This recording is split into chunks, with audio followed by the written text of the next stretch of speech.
Hello friends, welcome to Crazy GK Trick. तो आइए daily current affairs की series को आगे बढ़ाते हैं और आज के इस वीडियो में देखिए हम 3 जुलाई 2023 के सभी इंपॉर्टेंट करंट अफेयर्स को एक एक करके यहाँ पर डिस्कस कर लेते हैं। वीडियो में एंड तक बने रहिएगा, पसंद आए तो लाइक और शेयर कर दीजिएगा और साथ ही साथ चैनल को भी सब्सक्राइब कर लीजिएगा। पूरा सेशन काफ़ी इंपॉर्टेंट होने वाला है।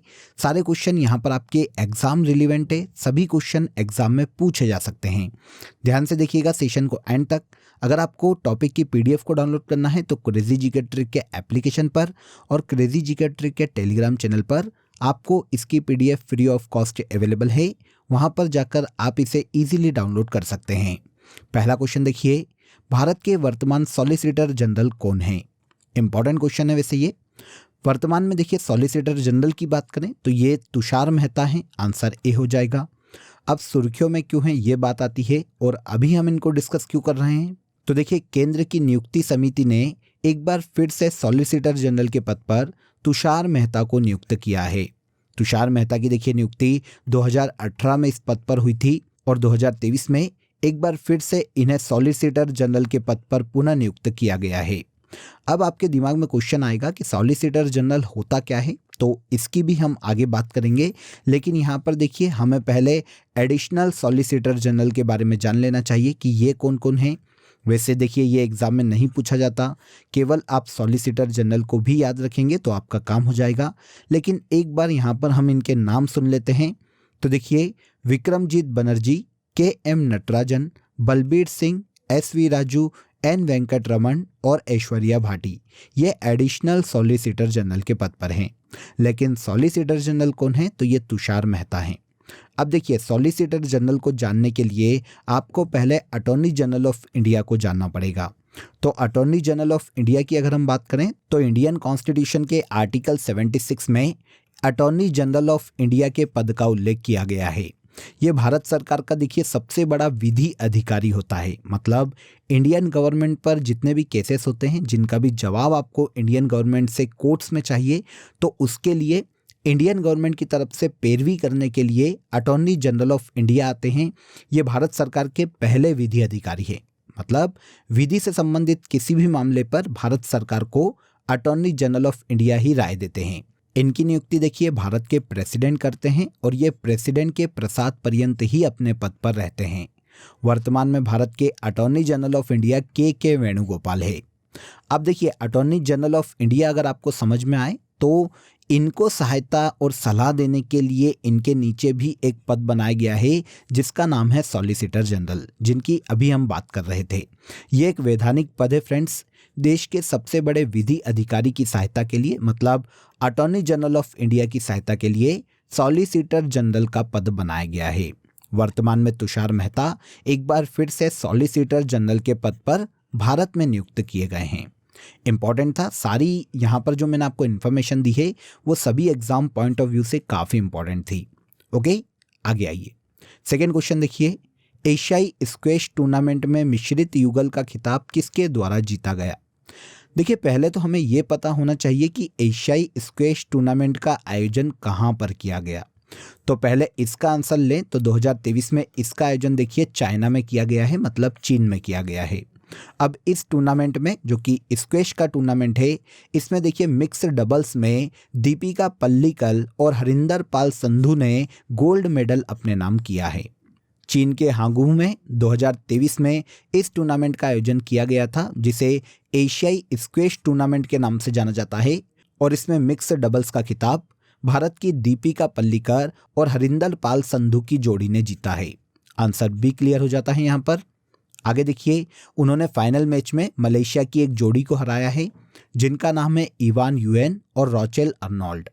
इनकी जोड़ी को 2-0 से हराकर दीपिका और हरिंदर की जोड़ी ने एशियाई स्क्वैश टूर्नामेंट में मिक्स्ड डबल्स का खिताब अपने नाम किया है। इसके अलावा देखिए इस प्रतियोगिता में जो ब्रॉन्ज मेडल है वो भी इंडिया की जोड़ी ने ही अपने नाम किया है जिनका नाम है अनाहत सिंह और अभय सिंह। इनकी जोड़ी ने मिक्स्ड डबल्स में देखिए कांस्य पदक अपने नाम किया है। अब एशियाई स्क्वैश चैंपियनशिप की अगर हम बात करें तो देखिए ये एशियाई स्क्वैश महासंघ के द्वारा आयोजित विभिन्न देशों का प्रतिनिधित्व करने वाली टीमों के बीच में खेली जाने वाली अंतर्राष्ट्रीय स्क्वैश प्रतियोगिता है। जिसका आयोजन 2023 में चाइना में किया गया है और भारत की दीपिका और हरिंदर की जोड़ी ने इस स्क्वैश टूर्नामेंट में मिक्स्ड डबल्स का खिताब अपने नाम किया है। नेक्स्ट क्वेश्चन पर आते हैं। लुसाने डायमंड लीग टूर्नामेंट में नीरज चोपड़ा ने कौन सा पदक अपने नाम किया? नीरज चोपड़ा आप सभी जानते हैं कि ये भाला फेंक के खिलाड़ी हैं। इन्होंने देखिए लुसाने डायमंड लीग में गोल्ड मेडल भाला फेंक में अपने नाम किया है। जेवलिन थ्रोअर नीरज चोपड़ा ने लुसाने डायमंड लीग में 87.66 मीटर का भाला फेंककर गोल्ड मेडल अपने नाम कर लिया। इसके अलावा देखिए जर्मनी के जूलियन इस प्रतियोगिता में दूसरे स्थान पर रहे और चेक गणराज्य के याकूब इस प्रतियोगिता में तीसरे स्थान पर रहे हैं। हमें इंडियन से यहाँ पर काम है और क्योंकि गोल्ड मेडल लेकर आए हैं तो अगर क्वेश्चन आता है तो यहीं से पूछा जाएगा। यह है नीरज चोपड़ा, जेवलिन थ्रो के खिलाड़ी हैं, भारत के हरियाणा राज्य से बिलोंग करते हैं। लुसाने डायमंड लीग में इन्होंने 87.66 मीटर का भाला फेंका है और इसी के साथ गोल्ड मेडल अपने नाम किया है। इस सीजन में देखिए ये लगातार इनकी दूसरी जीत है, क्योंकि इसके पहले हाल ही में दोहा डायमंड लीग में इन्होंने 88.6 मीटर का भाला फेंककर गोल्ड मेडल दोहा डायमंड लीग में अपने नाम किया था। अब बात आती है कि सर ये डायमंड लीग प्रतियोगिता क्या है? यहाँ पर हमने दो की बात कर ली, लेकिन दोनों प्रतियोगिताओं के नाम के आगे डायमंड लीग एक कॉमन वर्ड हमको देखने को मिला, जैसे लुसाने डायमंड लीग, दोहा डायमंड लीग। तो देखिए डायमंड लीग की अगर हम बात करें तो यह विशिष्ट ट्रैक और फील्ड की एथलेटिक्स प्रतियोगिता है, जिसकी शुरुआत 2010 में की गई थी।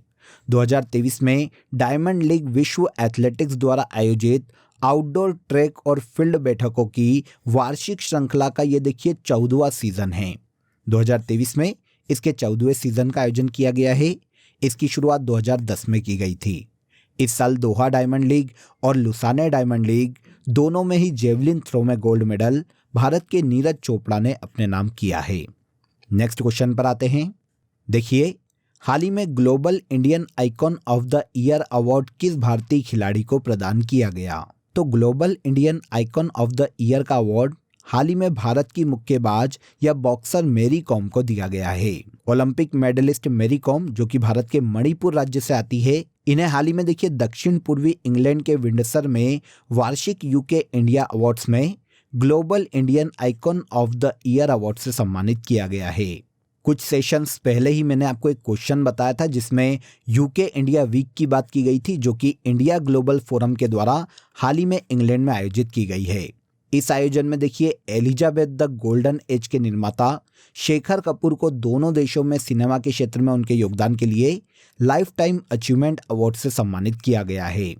और इसके अलावा भारतीय उच्चायोग की सांस्कृतिक शाखा, जिसे नेहरू सेंटर के नाम से जाना जाता है, इसे ब्रिटेन और भारत के संबंधों को मजबूत करने के लिए यूके इंडिया अवार्ड से सम्मानित किया गया है।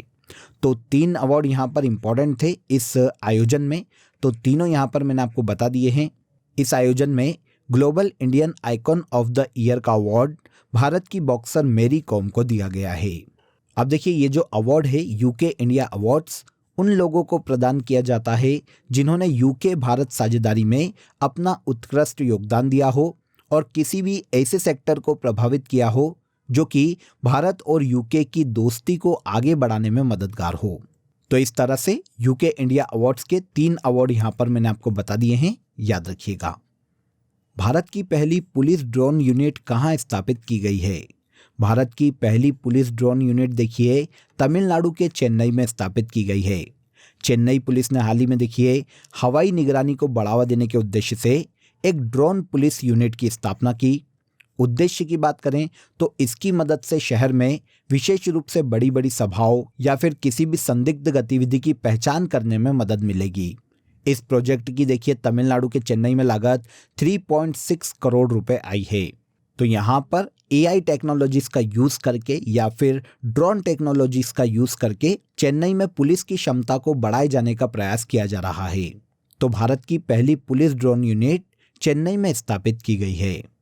इसके बाद भारत सरकार द्वारा सिकल सेल एनीमिया उन्मूलन मिशन का लक्ष्य किस वर्ष तक सुनिश्चित किया गया है? तो पहले हमने इसकी बात की थी। वैसे सिकल सेल एनीमिया उन्मूलन मिशन की शुरुआत देखिए मध्य प्रदेश के शहडोल से की गई है। गवर्नमेंट ने यह लक्ष्य रखा है कि 2047 तक सिकल सेल एनीमिया उन्मूलन मिशन का लक्ष्य प्राप्त कर लिया जाएगा? आंसर ए हो जाएगा। शुरुआत कहाँ से हुई, ये इंपॉर्टेंट है। तो शुरुआत मध्य प्रदेश के शहडोल से इस योजना की गई है। भारत के पीएम नरेंद्र मोदी ने हाल ही में इस मिशन को लॉन्च किया है। इसका उद्देश्य देखिए, विशेष रूप से जनजातीय आबादी के बीच सिकल सेल रोग से उत्पन्न गंभीर स्वास्थ्य चुनौतियों का समाधान करना है। ये डिसीज क्या है, अगर हम इसकी बात करें तो देखिए, सिकल सेल एनीमिया एक ब्लड से संबंधित बीमारी है, ब्लड से संबंधित डिसीज है, जिसमें लाल रक्त कोशिकाएं, जिन्हें रेड ब्लड सेल्स कहा जाता है, ये बहुत ही जल्दी टूटने लगती है। तो इसी डिसीज से निपटने के लिए देखिए, सिकल सेल एनीमिया उन्मूलन मिशन की शुरुआत की गई है और इसका उद्देश्य रखा गया है कि 2047 तक इस डिसीज को इंडिया से खत्म किया जा सके। अब देखिए, राष्ट्रीय सिकल सेल एनीमिया उन्मूलन मिशन बजट 2023 में घोषित किया गया था। भारत सरकार ने लक्ष्य रखा है कि 2047 तक सिकल सेल एनीमिया रोग को जड़ से खत्म किया जा सकेगा। तो इस मिशन में हमको केवल ये याद रखना है कि शुरुआत मध्य प्रदेश के शहडोल से की गई है और इसका लक्ष्य 2047 में सिकल सेल एनीमिया को जड़ से खत्म करना है। अगला इंपॉर्टेंट क्वेश्चन देखिए, हर वर्ष वन महोत्सव सप्ताह कब मनाया जाता है? तो पूरे भारत में हर साल वन महोत्सव वीक के रूप में 1 जुलाई से 7 जुलाई तक मनाया जाता है। भारत सरकार द्वारा भारत में वृक्षारोपण को प्रोत्साहन करने के उद्देश्य से 1 जुलाई से 7 जुलाई तक वन महोत्सव सप्ताह के रूप में मनाया जाता है। उद्देश्य, जैसा कि अभी हमने बात की, स्थानीय लोगों को वृक्षारोपण अभियानों में शामिल करना, वृक्षारोपण के प्रति जागरूक करना, इस अभियान को चलाए जाने का मुख्य उद्देश्य है। इसकी शुरुआत 1950 में की गई थी। तब से लेकर हर साल 1 जुलाई से 7 जुलाई तक इस सप्ताह को मनाया जा रहा है, जिसे वन महोत्सव सप्ताह या वन महोत्सव वीक के नाम से जाना जाता है। 17 इंडियन कोऑपरेटिव कांग्रेस का आयोजन कहाँ किया गया? तो देखिए, 17वीं भारतीय सहकारिता कांग्रेस का आयोजन हाल ही में नई दिल्ली में किया गया है। भारत के पीएम नरेंद्र मोदी ने नई दिल्ली में 17वें भारतीय सहकारिता सम्मेलन का उद्घाटन किया। इसका आयोजन देखिए 2 दिन किया गया है। 1-2 जुलाई को इसका आयोजन नई दिल्ली में किया गया है। अब उद्देश्य की बात करें कि इसको आयोजित किए जाने का उद्देश्य क्या है, तो भारत में कोऑपरेटिव मूवमेंट के वेरियस ट्रेंड पर चर्चा करना और इसके अलावा कोऑपरेटिव मूवमेंट के विकास के लिए भविष्य की नीतिगत दिशा तैयार करना इस आयोजन का मुख्य उद्देश्य है। 17 इंडियन कोऑपरेटिव कांग्रेस की शुरुआत हाल ही में नई दिल्ली में की गई थी। हाल ही में चिखल कालो उत्सव कहाँ मनाया गया? तो चिखल कालो उत्सव की बात करें तो ये भारत के गोवा राज्य में मनाया जाता है। गोवा राज्य में देखिए, ये एक पारंपरिक मिट्टी का त्योहार है, जिसमें एक दूसरे पर मिट्टी या कीचड़ फेंककर इस त्योहार को या उत्सव को मनाया जाता है। गोवा के एक पर्टिकुलर मार्सेल गांव में इसका आयोजन किया जाता है। इसे चिखल कालो उत्सव के नाम से जाना जाता है। वैसे ये जो परंपरा है, रिलीजन से जुड़ी हुई परंपरा है, क्योंकि देखिए, ये जो उत्सव है मार्सेल गांव के एक मंदिर में मनाया जाता है, जिसका नाम है देवकी कृष्ण मंदिर। यहाँ पर जितने भी युवा और बच्चे हैं, वो कीचड़ से वैसे ही खेलते हैं और वैसे ही एक दूसरे पर कीचड़ फेंकते हैं, जैसे भगवान श्री कृष्ण जब बाल स्वरूप में भारत में थे, या जब उन्होंने अवतार लिया था, तो बाल स्वरूप में उन्होंने कीचड़ से जो जो लीलाएं की है, उन्हीं का प्रदर्शन इस उत्सव में किया जाता है। देखिए, गोवा के राज्य पर्यटन विभाग के द्वारा भी इसे ऑफिशियली मान्यता दी गई है।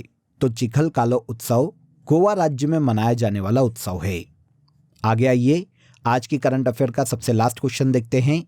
एशिया इंटरनेशनल फेस्टिवल 2023 में बेस्ट फिल्म का अवार्ड किसे प्रदान किया गया है? तो एशिया इंटरनेशनल फेस्टिवल 2023 में बेस्ट फिल्म का, शॉर्ट फिल्म का जो अवार्ड है, वो गिद्ध द स्कैवेंजर को दिया गया है। आंसर ए हो जाएगा। इस शॉर्ट मूवी में देखिए, जो अभिनेता है वो संजय मिश्रा है, आप इन्हें जानते होंगे। इनकी शॉर्ट फिल्म गिद्ध ने देखिए एशिया इंटरनेशनल फेस्टिवल 2023 में शॉर्ट्स फिल्म की कैटेगरी में खिताब अपने नाम किया है। फिल्म गिद्ध के लिए संजय मिश्रा को बेस्ट एक्टर का अवार्ड मिला है। इस फिल्म ने देखिए ऑस्कर के लिए भी हाल ही में क्वालिफाई किया है। इस फिल्म के डायरेक्टर की बात करें तो मनीष सैनी गिद्ध द स्कैवेंजर के डायरेक्टर हैं, जिसे हाल ही में एशिया इंटरनेशनल फेस्टिवल 2023 में बेस्ट फिल्म का अवार्ड दिया गया है। क्लियर? तो यहाँ पर देखिए, हमने 3 जुलाई 2023 के सभी करंट अफेयर्स को डिटेल में समझा। अब आ जाइए आज की फैक्ट शीट में हम बुक्स एंड ऑथर को डिस्कस कर लेते हैं। ये सभी ऐसी बुक्स है फ्रेंड्स जो कि स्टैटिक पोर्शन से हमें हमेशा एग्जाम में देखने को मिलती है और ये एवरग्रीन है। हमेशा किसी ना किसी एग्जाम में, चाहे स्टेट की हो चाहे सेंट्रल की, ये बुक हमें कहीं ना कहीं देखने को मिल जाती है। आइए देखते हैं। वेल्थ ऑफ नेशंस, ये एडम स्मिथ के द्वारा लिखी गई पुस्तक है। The world S I see it नाम की पुस्तक अल्बर्ट आइंस्टाइन के द्वारा लिखी गई है। डिवाइन कॉमेडी दाते की पुस्तक है। प्रिंसिपिया न्यूटन के द्वारा लिखी गई पुस्तक है। पैराडाइज लास्ट जॉन मिल्टन की पुस्तक है। रिपब्लिक प्लेटो की पुस्तक है। ऑन कंट्राडिक्शन माओ त्से तुंग के द्वारा लिखी गई है। इसके बाद मीन कैम्प, ये मीन कैम्प है, इसको एक बार देख लीजिएगा। मीन कैम्प एडोल्फ हिटलर की पुस्तक है। इसके बाद कॉमेडी ऑफ एरर शेक्सपियर के द्वारा लिखी गई पुस्तक है। पॉलिटिक्स अरस्तु की बुक है। मदर इंडिया कैथरीन मेयो के द्वारा लिखी गई है। द सोशल कॉन्ट्रैक्ट रूसो की पुस्तक है। Descent of Man Charles Darwin की पुस्तक है। और finally Farewell to India Edward Thomson की पुस्तक है। सभी को याद रखिएगा, काफ़ी इंपॉर्टेंट है और अक्सर हमें एग्जाम में देखने को मिलती है। अगेन मैं आपको बता देता हूँ। अब आ जाइए लास्ट डे के सेशन में जो करंट अफेयर्स हमने डिस्कस किए थे उनको एक बार हम यहाँ पर रिवाइज कर लेते हैं। पहला देखिए, हाल ही में सीनियर महिला राष्ट्रीय फुटबॉल चैंपियनशिप किसने जीती? तो सीनियर महिला राष्ट्रीय फुटबॉल चैंपियनशिप का खिताब तमिलनाडु की टीम ने अपने नाम किया है। हाल ही में जारी की गई फीफा रैंकिंग में भारत को 100 रैंक पर रखा गया है। जगन्ना अम्मा वोडी योजना आंध्र प्रदेश राज्य की योजना है। एशियन कबड्डी चैंपियनशिप 2023 का खिताब इंडिया ने अपने नाम कर लिया है। आगे आइए, हाल ही में महाराष्ट्र के इतवारी स्टेशन का नाम बदलकर सुभाष चंद्र बोस इतवारी स्टेशन कर दिया गया है। हुल क्रांति दिवस हर साल 30 जून को मनाया जाता है। कौन सा राज्य वन टेप वन ट्री अभियान को शुरू करेगा? तो वन टेप वन ट्री अभियान को उत्तर प्रदेश गवर्नमेंट ने शुरू किया है। हाल ही में तमिलनाडु के नए चीफ सेक्रेटरी शिवदास मीणा नियुक्त किए गए हैं। संयुक्त राष्ट्र विकास कार्यक्रम, जिसे यूएनडीपी के नाम से जाना जाता है, इसके नए डिप्टी चीफ जू हाओलियांग को बनाया गया है जो कि चीन के नागरिक है। और लास्ट देखिए, ग्रीन हाइड्रोजन पर अंतर्राष्ट्रीय सम्मेलन का आयोजन नई दिल्ली में किया जाएगा। ओके, तो ये सभी करंट अफेयर्स हमने लास्ट डे के सेशन में डिस्कस किए थे डिटेल में, इसीलिए हमने इसको बहुत ही फास्ट कवर किया है। अब आ जाइए, आज के लिए आपका क्वेश्चन ऑफ द डे है जिसका आंसर आपको कमेंट बॉक्स में देना है। भारत के वर्तमान में सीएजी के पद पर कौन है? कंट्रोलर एंड ऑडिटर जनरल के पद पर वर्तमान में कौन है, ये हमें बताना है। कमेंट में इसका आंसर जरूर दीजिएगा। सेशन कैसा लगा ये भी बताइएगा। सेशन पसंद आया हो तो वीडियो को लाइक और शेयर कर दीजिए। चैनल को सब्सक्राइब कर लीजिए। कल के सेशन में फिर मुलाकात करेंगे नए करंट अफेयर्स के साथ। तब तक अपना ख्याल रखिए। जय हिंद, जय भारत।